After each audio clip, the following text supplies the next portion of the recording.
day one of the vlog. I leave in 7 days, and yeah, I don't know how much of this I'm gonna keep. I don't know how much of this I'm gonna toss. All I know is that I'm having mixed feelings about this move because although I love where I'm from, I know it's really different from the life I've built here in Florida, and I don't know, man. I know God got it, man. God got it under control. He wouldn't have called me back to Virginia if he didn't have a plan. So I'm not so much bugging off of that. It's more so just relearning like how to operate and how to move while I'm out there. And not that it has to be any different than over here. I can still show the same love. I can still be the same person. Like, God really allowed me to find my identity while I was out here. And I feel like what I'm not trying to do is go back home and go back to old patterns, So I think what I'm struggling with the most is accepting the fact that I'm leaving something that I built, accepting the fact that, the friends, the relationships that I've built out here, it's just, leaving them is kind of hard for me. And my pride, at one point was really in the way of me going back home.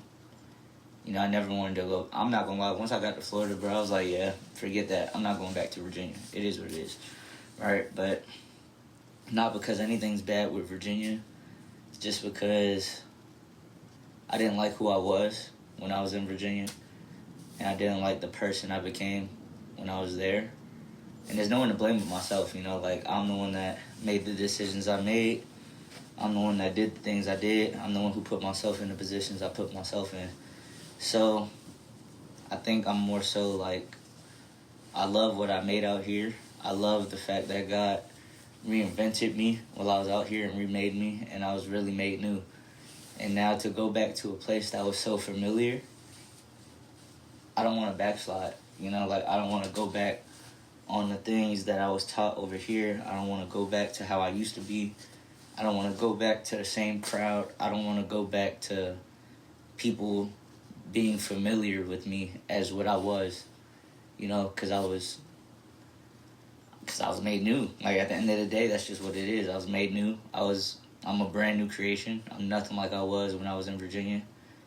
And, when me and my homeboys from Virginia talk, I'm always telling them, yeah, people gonna have to re-meet me. And it's the truth, bro. I'm not the same person. I don't like the same things. I don't do the same things.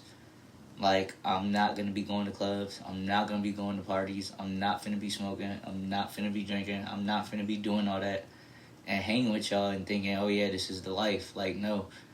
When I go out there, I'm on a mission. It's not just me I'm worried about now. It's my fiance. Me and her trying to start a life out there. The mission stays the same with the music, doing as much as I can because God told me to, not because y'all told me to, not because man told me to, not because I feel like I need to prove something to y'all. It's more so God put this on my heart, so why wouldn't I keep going with it? So, man, I don't know, man. It's a love-hate thing, man, because I love the fact that I get to go out there and be different, and it almost feels like a brand new start. But I hate the fact that, the stuff that I've done out here, it just feels like I don't even know how to explain it, bro. It feels like everything I built out here, I'm kind of leaving behind. Everything God did out here, it feels like I'm leaving behind. But who's to say that God won't do the same in Virginia?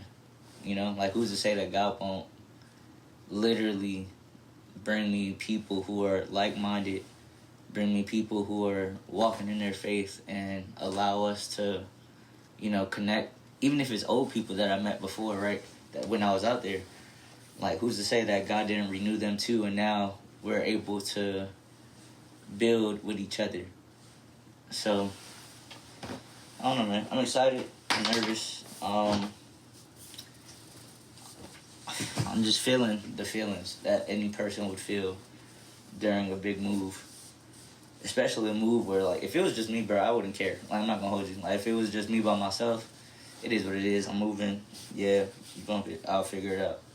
Right? But the fact that I'm walking in this new ministry of being a fiance and being a soon-to-be husband, there's a lot of pressure, you know, because, like, I'm called to lead as a husband. I'm called to be there and to provide and to make sure that, you know, me and my soon-to-be wife are held accountable for, you know, what the Lord is telling us.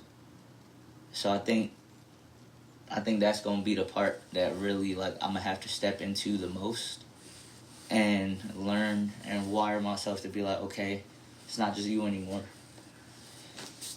But, you know, God ain't going to bring me nowhere that I'm not meant to be. So, you know, at the end of the day, my faith is still in God. My faith will always be with God. My faith will always be in knowing that, you know, He is doing a good thing while I'm out there. And He's always going to be moving. He's always going to have His hand on me.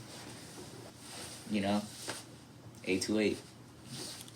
I just got to live by that. I got to really move by that and do what I got to do while I'm out there to make sure that, you know, every step I make is in His will and that I'm staying in constant connection with Him and not getting distracted and getting, you know, sidetracked on the mission that He's called me to do.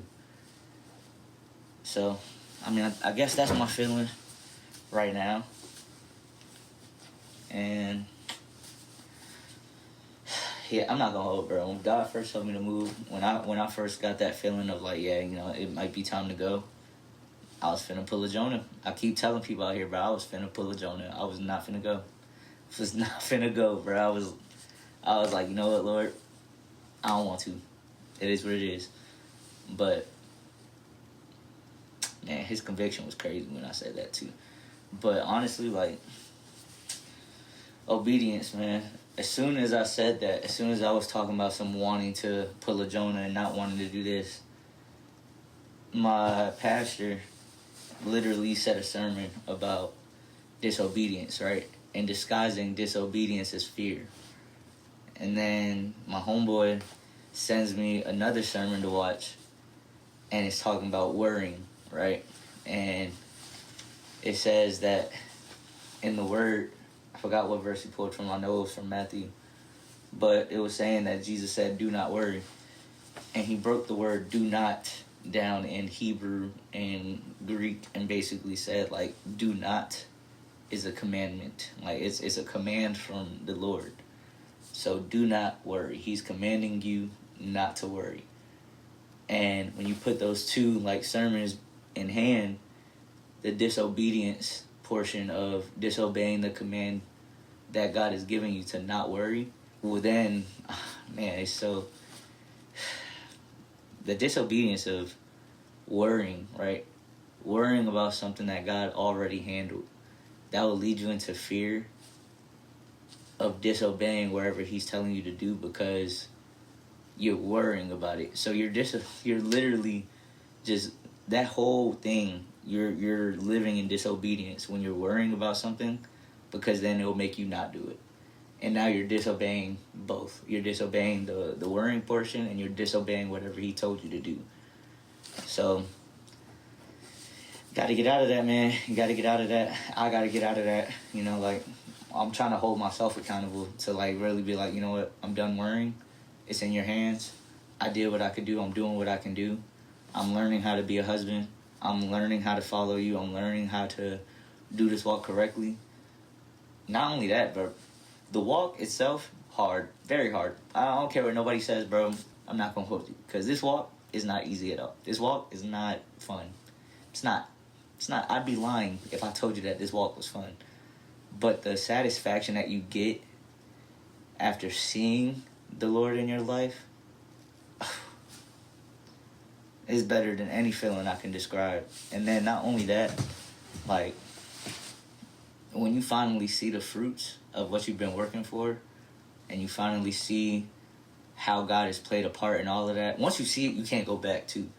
Like, once you know God, there's no going back. There's no backsliding. Because then that conviction just going to hit even heavier. Once you know God, it's clipped. It's done. Yeah, everything that you think you know, it's not it no more. Like, that joint done. God didn't call us here and be like, yeah, just be a good person and I got you. Like, it's obeying. Like, obey the Lord. Know that he is your father. Know that he is the one that sent his son to die on the cross. Like, read the word. Get in church. Do what you got to do. Build that relationship. Build a community. Because that's really what you're going to need for this walk. Like, this walk is hard and it's not able to be done by yourself. Like you're never going to be walking by yourself when you're walking with God. But not only that, we're not even called to walk by ourselves. We're not called to do this alone. That's why we have brothers and sisters in Christ. That's why we have that as a community. We are all his children. So if you think about your siblings, right? If you had a brother and sister, if you had younger siblings, older siblings, whatever, your older siblings usually would probably tell you the stuff that they went through to keep you out of the stuff that they see you doing that's just like them. Like, my younger siblings, I tell them all the time, don't be like what I used to be. Like, if you can find God now, find him. Because at the end of the day, being cool and all that, it seems good in the moment. But that joint don't get you nowhere. Being liked, that joint don't get you nowhere. I'd rather be hated by everybody and know that I fear the Lord and know that the love of God is in my heart than to be liked by everybody and literally not be standing on that, stand on zero business. Like, just standing on straight ideas. Like, not at all. So, for real, just pray for me in this moment. Pray for me for this move. And, like, I'm going to continue to do this type of thing. It's something new. Like, I'm not used to being in front of the camera. I hate, if you know me, I hate being in front of cameras. I hate being in front of cameras. I hate talking in front of cameras. I hate looking at a camera. This right here, the most uncomfortable experience that I'm doing right now. But I gotta be uncomfortable. I'm uncomfortable with this move. I'm uncomfortable with the things that God is putting me through right now. But seek first the kingdom, and all these things will be added. So I'm gonna seek him first. All this uncomfortability, it'll fade. All the sins that you're trying to stop, it'll fade. You gotta seek him first, though. Don't even worry about trying to, like, people, I feel like in this walk, we are so focused on, like, I gotta stop sinning, I gotta stop doing this, I gotta stop doing that. Man, seek God first. Seek the kingdom. Seek the kingdom. All these things will be added. So, praise God.